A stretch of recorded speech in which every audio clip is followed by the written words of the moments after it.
It marks 5 years since the UK left the EU. 5 fraught and turbulent years for Scotland's manufacturers, exporters, service providers, artists and musicians. We announced that we would leave the European Union before we had a plan for growth outside the EU.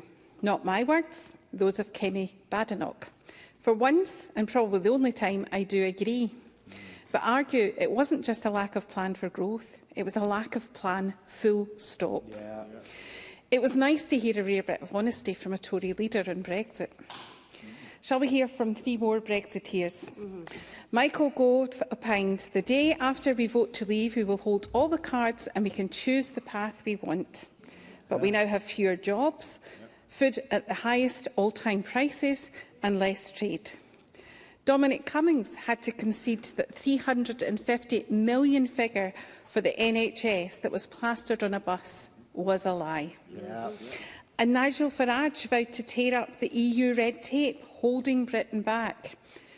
Well, our exporters now bemoan the new arrangements. In the words of the National Farmers Union of Scotland, they told the trading relationship under the CCA may be tariff-free and quota-free, but it is certainly not friction-free. Yeah. And many SMEs simply giving up their EU market share because cost, time and product wastage isn't worth trying to navigate the new exporting regime. I don't have a 4th Brexiteer quote, presiding officer, as the young trainee couldn't access Erasmus Plus and so was unable to take part this evening. The people in Scotland sensibly voted to remain in the EU. There was a majority vote to remain in every one of Scotland's local authorities, but Scotland was removed from the EU against the democratic wishes of the Scottish people. Yeah.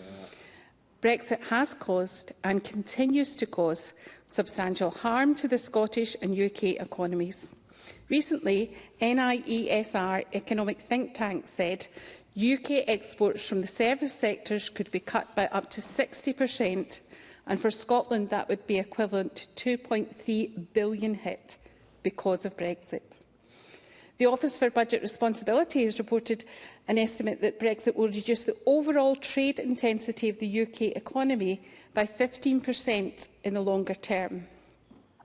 And I understand that a study from the Centre for Economic Performance at the London School of Economics found that goods exports from the UK dropped by £27 billion in 2022 alone as a result of Brexit. The Chartered Institute of Procurement and Supply revealed problems with supply chains and trade routes exacerbated by Brexit. It could see the import costs between 5% and 20% more, fueling a new cost of living crisis. And Brexit continues to pose significant barriers to people coming to live and work in Scotland, including in our vital public services.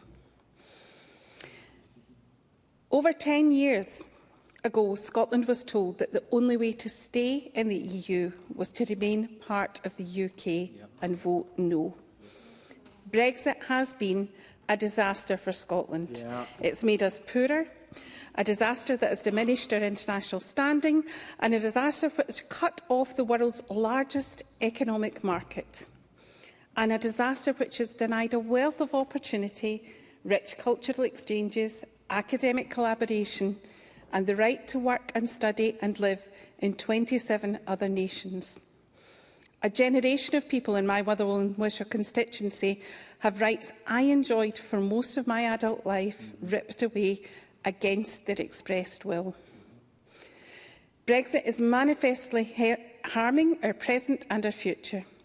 I'm not speaking as convener of the Constitution, Europe and External Affairs and Culture Committee this evening, but our work on the impact of Brexit and the review of the Trade and Cooperation Agreement has seen witness after witness tell of the detrimental impacts of Brexit. Sky News reported that by 2035, the UK is anticipated to have 3 million fewer jobs, 32% lower investment and 5% lower exports and 16% lower imports than it would have had if the UK had not left Europe. But this is also a tale of two countries, certainly the best of time for Ireland and the worst of times for us. In the Republic of Ireland, they are enjoying a significant budget surplus in 2024, around 8% of its gross national income. A small nation in Europe with a similar population, economy and cultural links to Scotland. A small country in surplus, while we are dragged down by a £2.77 trillion debt. According to the Centre of Economic Performance, Brexit has cost each household £250, when only considering the impacts on food since December of 2019. That aggregates up to £6.95 billion overall for UK households. And last week, having already acknowledged the impact of cabotage on visas on touring artists and musicians, the Musicians' Union had to issue guidance to artists on the general product safety regulations. It's noted that the introduction of these regulations required certifiable safety checks and labels on goods such as CDs, vinyl, T-shirts, mugs and other merchandises exported to the EU and Northern Ireland. And this had not been foreseen by most of the people in the music business. Ewan Robertson gave evidence to our committee on these areas and spoke of how much more difficult it is now for artists to tour and work in Europe. Presiding Officer, there are a litany of quotes I could have brought from as far away as Ardomark, the company who's saved the Scottish ice cream nugget, who had a frequent trade with Europe and gave evidence to the committee that they are no longer even trying to export into Europe. We heard of stock that was ruined from our fishing industry, and we know that this Brexit keeps giving us more bad news. Thank you, Presiding Officer.